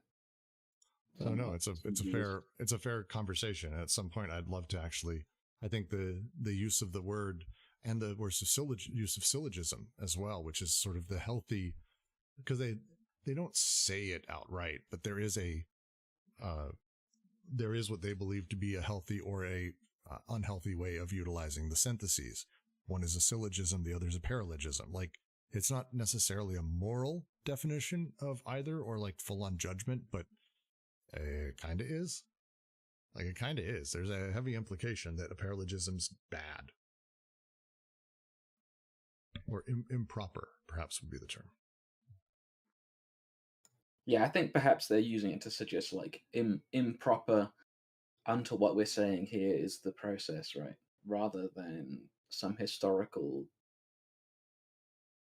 like when they say syllogism, it's not like they're like, yes, Aristotle's like Socrates is a man, all men are mortal, or whatever. Socrates is immortal. They're saying like, oh, this is in line. This is like a correct way of looking at the way these desiring machines or processes or whatever are functioning. And then like a paralogism is like, well, it kind of seems like this should be the case. Like, this is how these desiring machines or processes should function, but it's actually a mistake. Yeah, it's interesting. I don't know if we want to look at this quote Remke posted about desire can be made to desire its own repression. Kind of reminds me of Schopenhauer, or it makes me think that they're like mocking like Schopenhauer and to an extent like Buddhism in like a Nietzschean way, right? Because obviously Schopenhauer is like, oh, you can't desire not to desire, because that then you're desire, like you can't not desire, because to not desire is to desire to not desire. And but in this like analogy with like with intensive processes across the body with their organs and territorializing and deciding an end to where desire is, you can actually close yourself off. You can actually like limit your creativity. Considering that desire has been flipped in this book, right, from a lack to a creative process. Yeah, to go back into the paralogisms and how they sort of operate, the nature of them as we have the moments where we have first displacement, which is kind of the first paralogism that operates Rimke. The first thing that happens is we actually have a completely broken sort of understanding of what is actually signified within it, and how desire becomes distorted and placed upon a secondary thing. As we move through the different sort of syntheses into the other paralogisms. Slowly, desire ultimately becomes malformed, misshapen, triangulated, and then aimed. And so we can actually find that people become desiring of the thing that is actually stopping their they desire their own repression. Their desires to be oppressed. It's a fascinating setup, and you can follow their logic pretty clearly through the way that these different the three different syntheses operate and through the paralogisms of it. The last part you ask about, the death instinct in that sentence. The role of the death instinct in the circuit connecting desire to the social sphere is a whole thing. I mean, I think it's essentially what was just being described, right? It's like this this wanting to close yourself off from your own potential. This desire for the end to your own desire, which I guess maybe a good analogy is like in Islamic faith. It's not sinful to be homosexual, it's sinful to commit homosexual acts, right? And so there's always going to be this notion, you'll see it all the time if you look for it. If you look into any of these communities asking about homosexuality in Islam, there's many Muslims saying, I am homosexual, how can I stop being attracted to other men? Because I think it's to act upon it would be sinful. It's a death instinct in a sense, right? It's like the end of the subjectivity of the subject. Like if we kind of imagine it as like the egg or whatever of the body without organs, and the subject is like floating around on it, there are going to be intensive processes that go outside the subject, and the schizophrenic would be okay with that, right? They would just accept that these things are kind of breaking free from the borders of what they think of them as themselves, and the subject would change to suit this. But the fascist or whatever term you want to use would be reviled by it, right? It would be a shock to them, and they would try their best to like kill it, to kill that line of flight that goes away from what they view as like the borders of what is reasonable. Yeah, it's I last time we were having this conversation, I used the example of I like to describe the death instinct in this case as a sort of desire for entropy. Death is, there's a lot of connotations around the terminology, but like the idea of sort of the heat death of the universe, flatness, no energy, nothing happening, no desires, like just this sort of simplicity of that, and the drive to that is kind of how they talk about this. And so when we're talking about the desire to end your own subjectivity, it's not ending yourself for the desire of like literal death. It's the schizophrenic as things are falling apart and as the world is being destroyed, which is kind of the only thing that's happening, as this sort of cast is able to sort of dance with the punches and figure out how things can sort of be inside of the process, rather than the paranoiac or the fascist or the reactionary who sees that and basically aims at the heart of the black hole that's sort of sucking them in and starts to do battle, but not really sort of move outside of that slowly, just sort of heading straight in. To make maybe quite a heavy reference here, it reminds me of Heidegger's falling into the world. So there's like this this way in which someone wants to. There's this moment where you kind of realize, I guess maybe this is how Sartre would put it, where you realize that you have so many options, right? You can do whatever you want, like this existential problem. And it's much easier, it's much less stressful to simply take what one is given by das Man, by they, the other, the all, however you want to translate it, and live that way, right? To stop having to make subjective decisions yourself, to fall into the world, to the point where you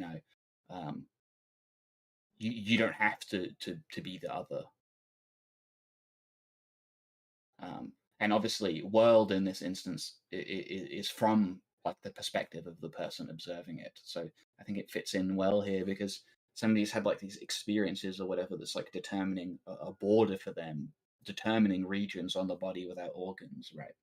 And it's stressful to challenge that border for a lot of people. or it can be stressful, because to you that's your world, right? It's easier to fall into that world. Yes, I think it's. I don't think it's as much of a hot take as you think. We have a Heidegger reading group for a reason. There's a decent Yeah. amount of crossover. Not a ton, but Heidi's always welcome. Heidi's always welcome. Did that answer your question mostly, Remke? Excellent. And apologies for not getting your name correct before. It's, either way, good name. I was just Next, going to say, Takun actually talk about that exact thing a lot. If anybody else is interested in further reading, Theory of Bloom is kind of all about that exact notion. I can't recommend anything to Kuhn enough, so yes, we probably should do a reading of Cocoon for like some fun time. I may get Jack to do that in our lit group at some point here soon. That'd be great. I think we're knee deep in Kuhn in the philosophy of science group. Oh, I'm going to assume so. I'm going to ask Bob Hope. Any other questions while we're sitting here waiting?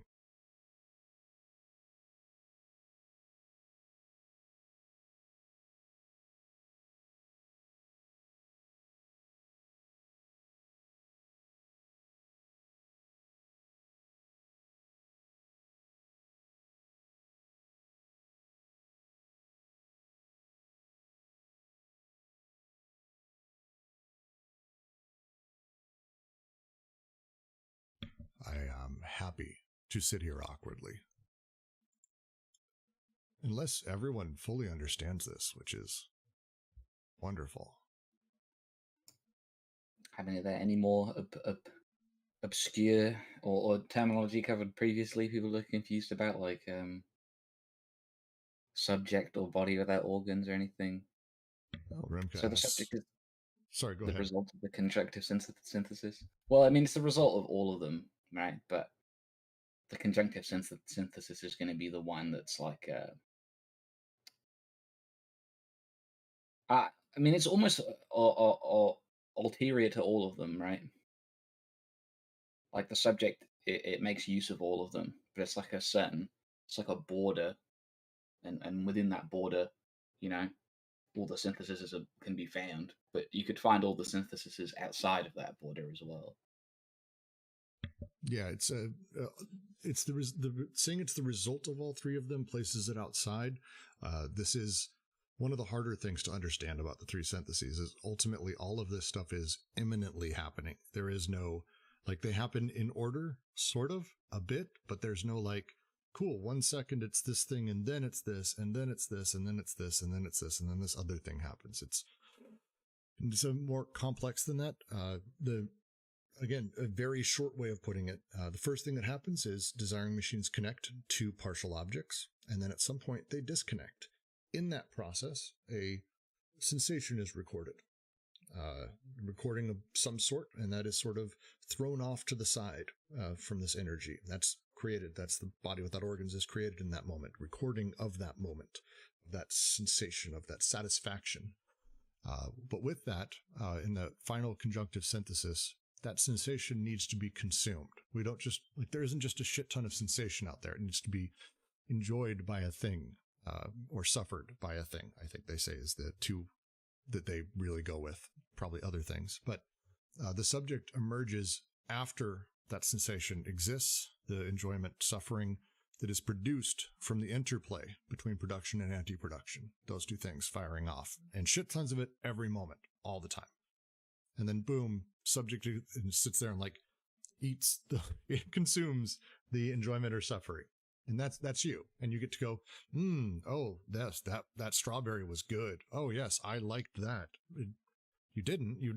Shit happened before I existed or before you even noticed it. But you're able to say that because it's sort of the nature of consummation. You get to have mastery or ownership over that body without organs, which becomes you. That's you. It's the fun part. So there is a subject. I think Michael. even that is pre-subject, right? because that's like the conscious, but we could say that there is a conscious without the subject as well. So it'd be like it'd be like another abstraction from that, where one is actually regarding the self as an independent thing. Because I think it's possible for like a very rudimentary intelligence, like some insect or a bacteria or something, to understand or enjoy, eating or reproducing, right? Without them recognizing themselves as a subject. Yeah, I think a lot of this stems. It's probably best generally to think when we talk in these simplistic terms of a 2-year-old or a 1-year-old, when they're literally learning how the world operates. As the age we are, these things are sort of not only second nature, but we've now layered in representations and understandings and phraseology and all kinds of bullshit on top of all of it. But the nature of like a 3-month-old or a 6-month-old or whatever, where it goes like, oh, that, like it pushes the dog and it sees its hand and goes, oh, that's me.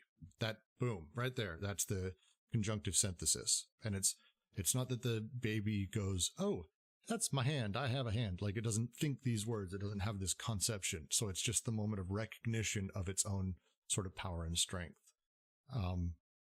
So it's that's how I understand sort of where it kind of comes into play. So yeah, it's pre-conscious. Yes, it's unconscious. All of these things happen in the unconscious. This is not part of the conscious self, although it really controls a lot of the conscious self. But that last step is where it's like, oh, that's me. I ate the strawberry. I did the thing. The immediate recognition of such an act is done prior to me even being able to place words to it, or even say these words that I'm saying to you right now, which is wonderfully confusing and difficult in itself. I mean, I think that's part of the power of why it's the description of a desiring machine or a process or a flow is so powerful, right? Because it's just describing a way in which these intensive flows can come about, and it doesn't have to be unconscious or conscious, because it's not like these things go away once the conscious is there. Like they cross that border as well.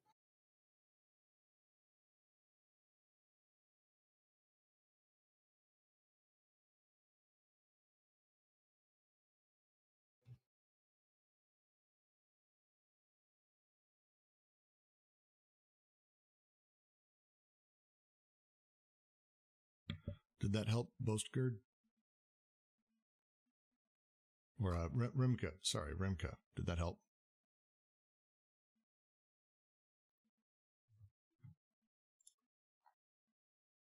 Bostgerd's question's different, and I will get to that right after this.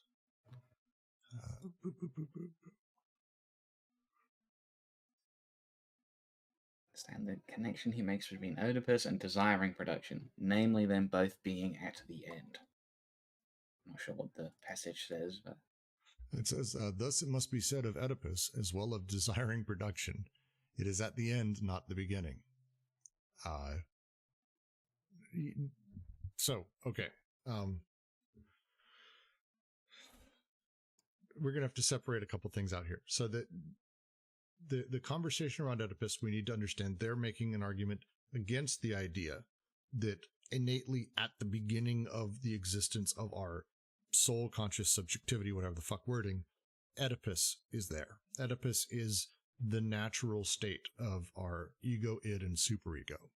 And it is at the beginning. This is not the case. This is where this is literally them saying it must be said. We'll get to desiring production in a second. It is at the end, not the beginning. But Oedipus, because Oedipus displaces the limit, internalizes limits of things. It's the sort of instrument of gregariousness. It's how we deal with things at a social level. If we didn't have social societies, Oedipus wouldn't be a thing. It's by nature predicated upon the social structures that I'm within and how I interact with them. Because of that, it can't come at the end, is sort of their beginning argument. The other half of that is where they talk about desiring production. We have seen that desiring production was the limit of social production, always thwarted in the capitalist formation, body without organs, at the edge of a deterritorialized socius, the desert at the gates of the city. but it is urgent. It is essential that the limit be displaced, rendered inoffensive, that it pass or seem to pass into the social formation itself. They're talking at this point from the other direction, is how I read this, where they're the limits of social production, where the complexities of multiple humans and all sorts of things working together, the limits of that are where the actual desiring machines sort of are. There's no desiring machines the desiring machines are literally everywhere, but we need to talk about them in order of regimes. We have the molecular regime, which is just the desiring production, like the little desiring machines connecting, disconnecting, creating, doing all that shit. And then we have the social machines. That's the molar. They are effectively, think of them as meta desiring production. That is what it is. They're a meta level of the entire thing. So at that meta level of desiring production, think about it as like a layer cake. You go down to a certain point, and at some point, you no longer have social machines. You only have desiring machines. Desiring production starts somewhere, there's a line there. It's not a hard line. It's blurry and it's difficult. But that line is what they're talking about here. So we're able to surmise what Oedipus signifies. It displaces the limit, internalizes it. Rather a society of neurotics than one successful schizophrenic who has not been made autistic. Oedipus, the incomparable instrument of gregariousness, is the ultimate private and subjugated territoriality of European man. By breaking down the fuzzy wall between the social machine and the desiring machines, by saying, which Oedipus does, that they're effectively the same fucking thing, because I have to be Oedipalized in order to deal with society, and all of society also has the triangle placed within it. We have suddenly changed a whole bunch of shit about how everything actually works. They want to reverse this. They're saying, actually, no. Oedipus doesn't come at the beginning of desiring machines, just as desiring machines don't come at the beginning of social machines. They're not in the same fashion, and they want to readjust these things. This is how I read that. I may have explained it very poorly. I think maybe a somewhat jovial, easy way of making an analogy is, I'm sure we've all heard this kind of joke or whatever, like a philosophy of apples or whatever. Everything is either an apple or not an apple. It's like, okay, yes, technically everything is either an apple or not an apple. But are we actually saying ontologically, right, that is the relevant statement about all things? That before I decided to make this philosophy or whatever, everything was either an apple or not an apple. It's like, no, I came to that conclusion after observing things. And it's kind of like that with Oedipus, right? Like, this stuff has to happen first before we decide that it's Oedipus at all. It happens after. And I think it's the same thing with desiring production.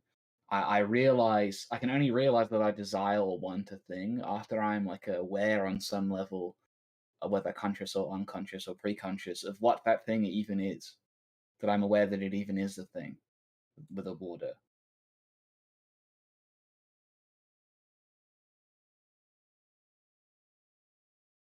And it's easy to decide after the fact that everything is either mommy, daddy, or me, right? It's easy, just like how I can whatever just decide that after the fact everything is either an apple or not an apple, even though that has no descriptive power. The difference is that Oedipus is then actually used to like orient the way society functions, or an individual decides to go about doing things in society. I like Roger puts it simply too. By the way, webcam, much simpler than mine. Thank you. Oedipus is an explanation, not the driving machine. I think it's the nature of confirmation bias or self-selection bias that we exist, where it's like anything we believe, we are going to find reasons to believe it. And Oedipus is kind of one of those explanations that you can find a way to fit everything. And even more so, you can actually convince yourself that it is the reality for you even. And I mean, it operates, again, like representation. If I tell you you need to be a man, like the nature of what that does to a child is incredible. It's horrifying. But it's suddenly, I need to be a man, not find out whatever the fuck I am, not man, woman, anything, but like just as a thing. I'm just a thing going out. The moment I say, well, I start from the place of being a man, which is what a lot of people do, or a woman, or a Christian, or an American, or Oedipalized, it becomes determinate in how I deal with everything else. So it doesn't, it's not at the beginning. It's not the thing that starts it. We aren't a Play-Doh machine with an Oedipus-sized little thing that we're pushing all of our Play-Doh through. Like, it's not that at all. So instead, actually, all of that's coming out, and then we have the Play-Doh machine on the other side where we're forcing everything through at the end.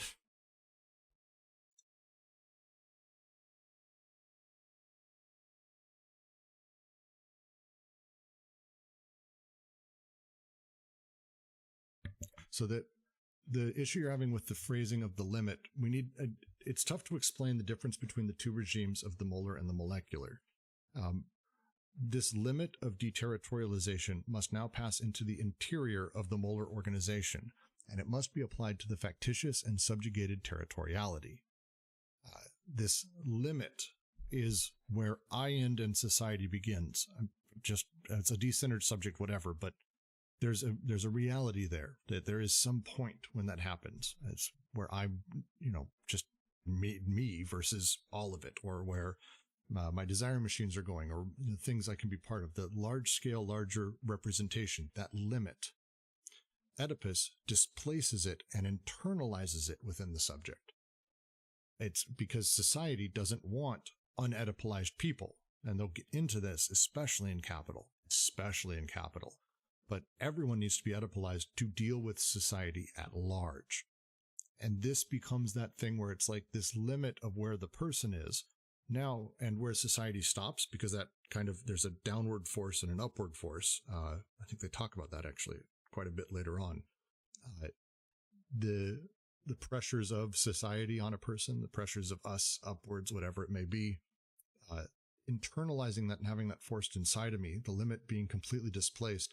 Suddenly, desiring machines are actually part of the social unit. Representation runs the desiring machine suddenly. That changes the entire relationship that desiring machines have to social machines. Now we have a social machine effectively inside of us, and that's what Oedipus does. It's an incomparable instrument of gregariousness. Gregariousness in this case means the sort of loudness within a crowd, being effective, hitting all the other pool balls of people as you sort of make your way through. And this is very much what they mean here as well.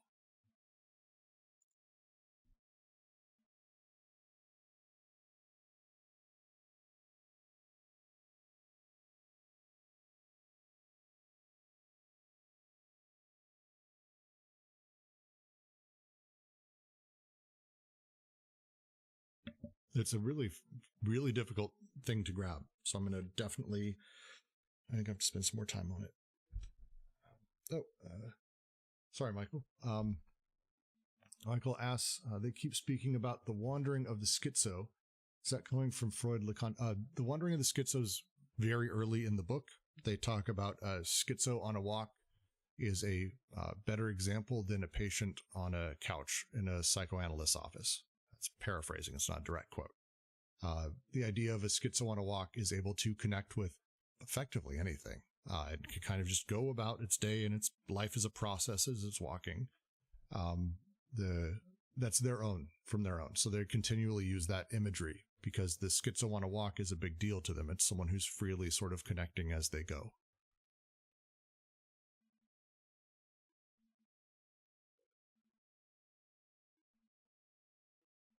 What is it? A schizophrenic would be better served by a walk through nature than sitting a term in the therapist couch.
It's funny that we have a word for walking without purpose in French, and you have to say out on a walk in English.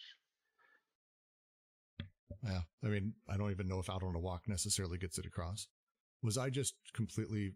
Yeah, I was muted, wasn't I? I've been reading. God damn it. In French, it would be something like errance. And, it's like wandering without an objective. Was I muted? You are. Yes. Excellent. So it is from page 9 is where the line is. It's a schizophrenic out for a walk is a better model than a neurotic lying on the analyst's couch. A breath of fresh air, a relationship with the outside world. Lenz's stroll, for example, is reconstructed by Buckner. His walk outdoors is different from the moments when Lenz finds himself closeted with his pastor, who forces him to situate himself socially in relationship to the god of religion, in relationship to his father, to his mother. While taking a stroll outdoors, on the other hand, he is in the mountains, amid falling snowflakes with other gods, or without any gods at all, without a family, without a mother, a father, or nature. What does my father want? Can he offer me more than that? Impossible. Leave me in peace. I just love that. I had to read it.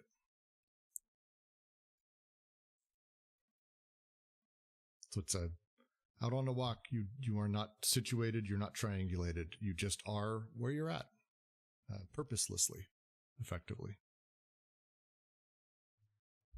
Can't believe I was muted for 2 straight minutes. Well, I just rambled. I talked for so long. Well, that's okay. I'll cut that out of the final version of this.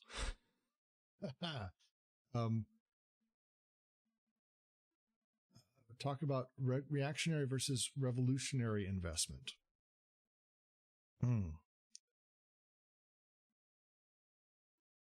Boskert asks about... Sorry about the French.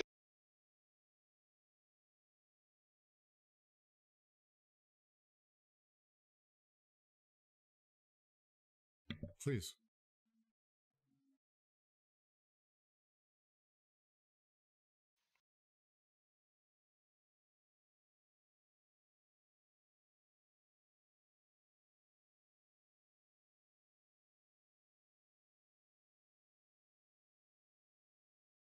Well, I'll take a stab at Bostgerd's question. Asks about specifically on page 103, where they talk about reactionary versus revolutionary investments.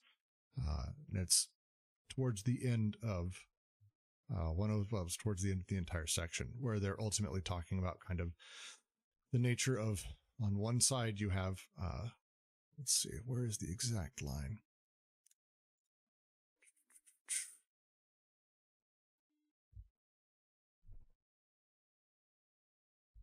Whatever, I'll just search it.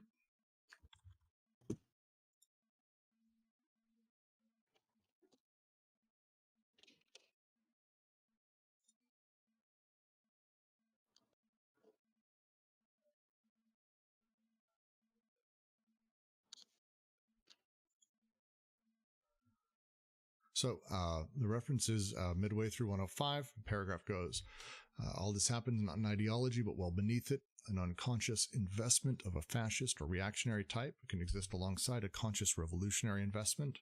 Inversely, it can happen rarely that a revolutionary investment on a level of desire coexists with a reactionary investment conforming to a conscious interest.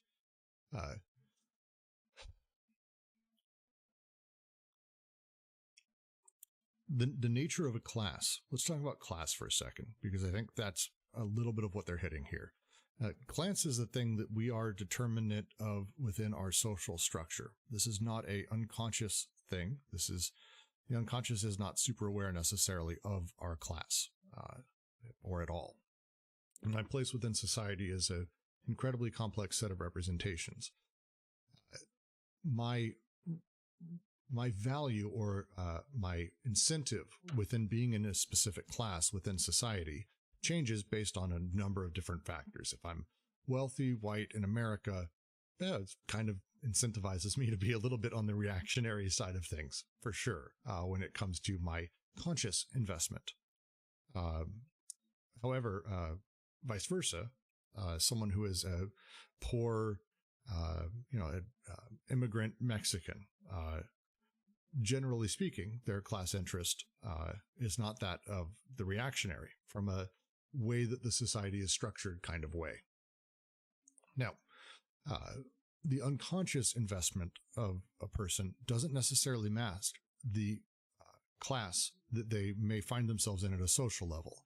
Instead, their desires are being played with at a different level, as they talk about a little bit later. And I'm not going to explain that, but I'm going to talk through instead the implications of it, because the nature of reactionary investments at an unconscious level is that of segregation, separation, me being good, you being bad, knowing what things are, demanding that we have specific definitions for things and that things are what they are, and sort of, again, demanding and fighting for that paranoiac, reactionary, and sort of reaction. This can happen in a bunch of different ways. On the revolutionary side, I'm much more apt. A revolutionary unconscious investment is someone who is apt and ready for kind of change and embracing it and kind of, dealing with things as they happen. Very simplified version of it. What they're talking about here is that an unconscious investment of a fascist or reactionary type, someone can be fascist in every single way or reactionary, and also their class. They may be poor Mexicans living on the border in Texas. We saw with the latest election, actually, more of them came out by 4 or 5 times the number for Trump this last election than the election before, despite everything. They may have a conscious revolutionary investment and very much want that the world to change and say this. This is a thing you will hear amongst a lot of reactionaries. They have a conscious revolutionary investment. The world needs to change. I need everything to shift. The banks are destroying everything. The hegemony is ruining my life. We need to do something about the banks. This would be the revolutionary conscious investment.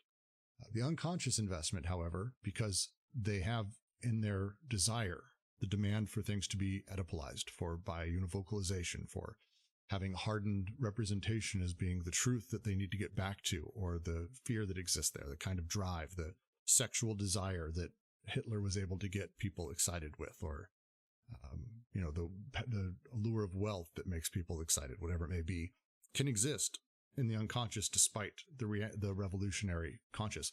They say it can happen the other way too. It's more rare.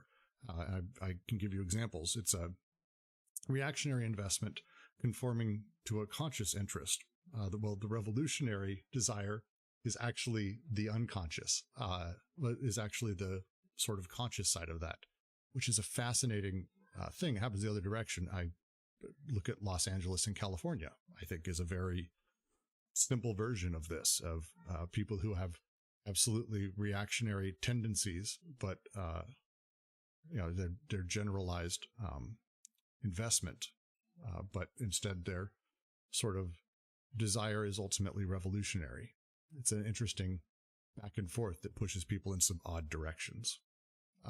So that's how I understand they're explaining these, is kind of those setups. Chris Dorner, reactionary tendency, revolutionary undercurrents. I think that's it. California's filled with them.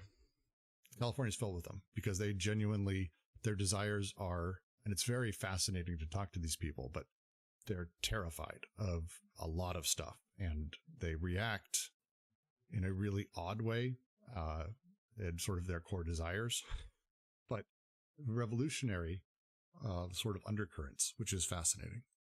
So it's what they're essentially saying is it doesn't matter your position or the complexities of where you're at in life. You can have a reactionary or revolutionary outward appearance or incentivization based on your class, based on who you are, based on where you're at and how you're dealing with things. But your unconscious is a whole different beast. And that can actually be reactionary or revolutionary based on a whole shitload of other things that we need to really start dealing with. That's the short version.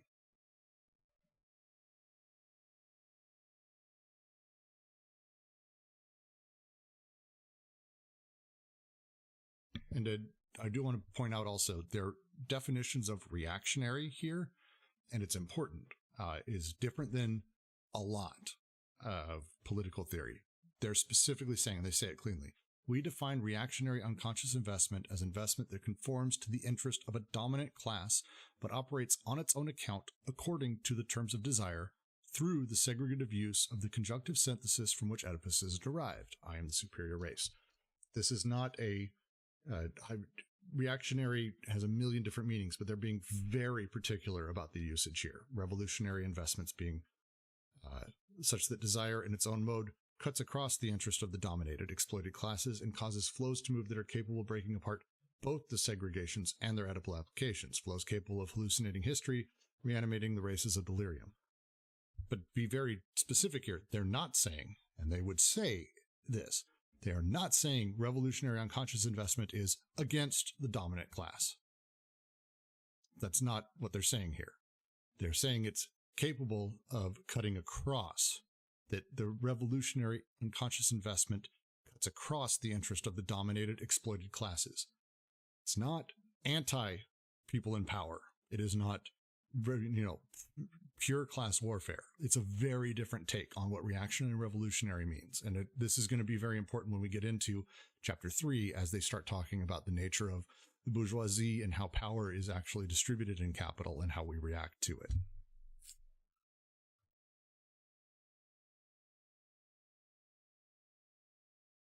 Yeah, Empty Set puts it right. A lot of people don't have a coherent political understanding of the world. Some people really hate the government, and that manifests in contradictory ways. And what they do does. It's one of the great lines is, be very wary of people who agree with you. It's one of my favorite online debates I ever watched was, I won't say who, because people have different feelings about people, but the one side was an absolute Nazi saying how we needed to get rid of the banks and we needed to do all this. We needed to change society, get rid of the wealthy. And it's like, yeah, we need to change society. His solution was to kill all the Jews. He's not an ally when that happens. I mean, it's revolutionary up front, but reactionary sort of underneath. And ultimately still serving the powers of the dominant class. It's a fascinating thing once you start breaking things down like that.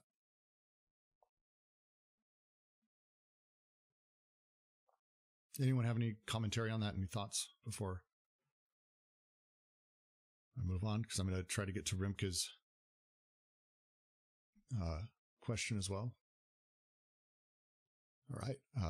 Rimcast, from page 105, it says, delirium has something like two poles, racist and racial, paranoiac, segregative, and schizonomatic. Between the two, ever so many subtle, uncertain shiftings where the unconscious itself oscillates between its reactionary charge and its revolutionary potential.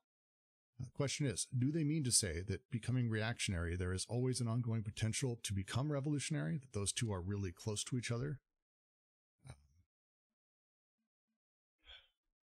I'm hesitant to say, I'm going to take a second before I respond. It's a really good question.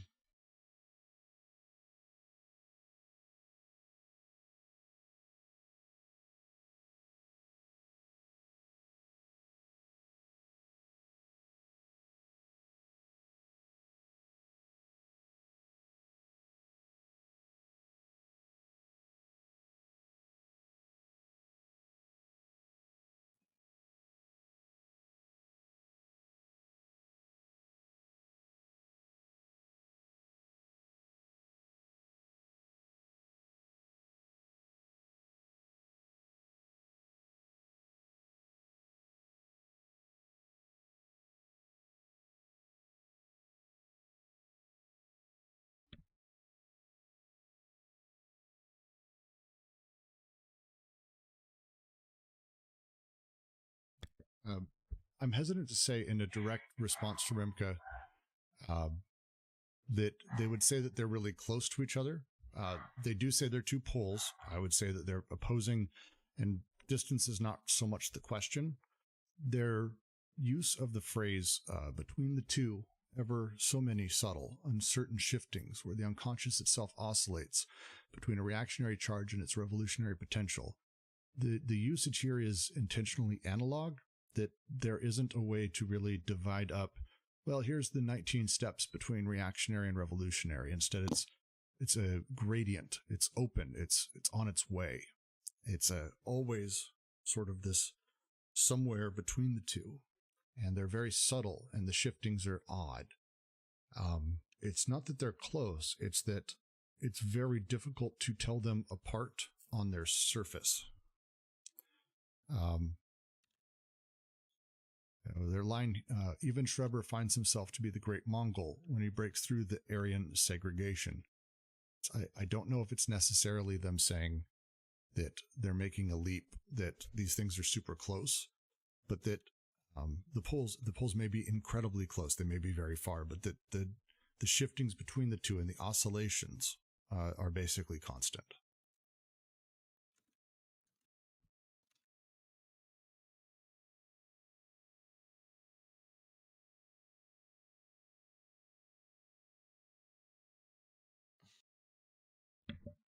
Did that help? Okay, good. I hope that was at least coherent.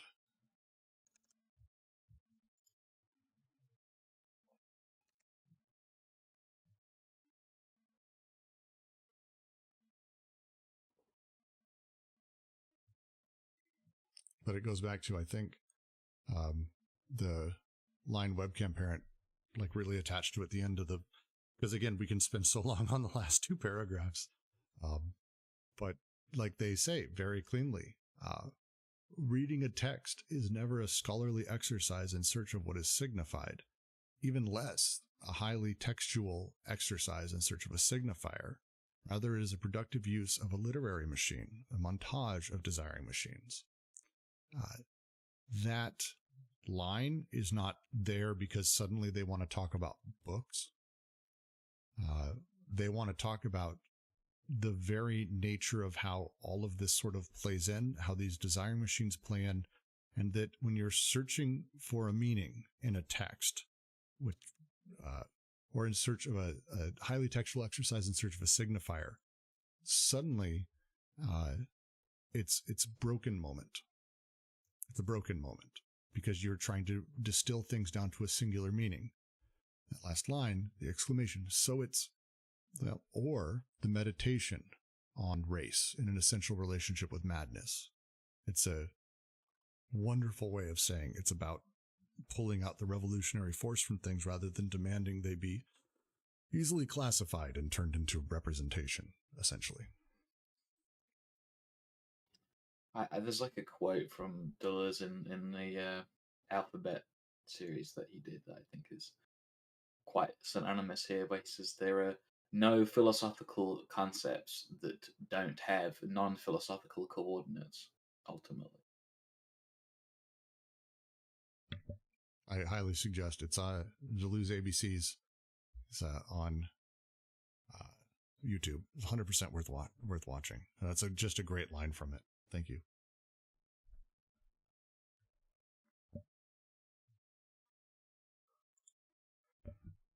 All right.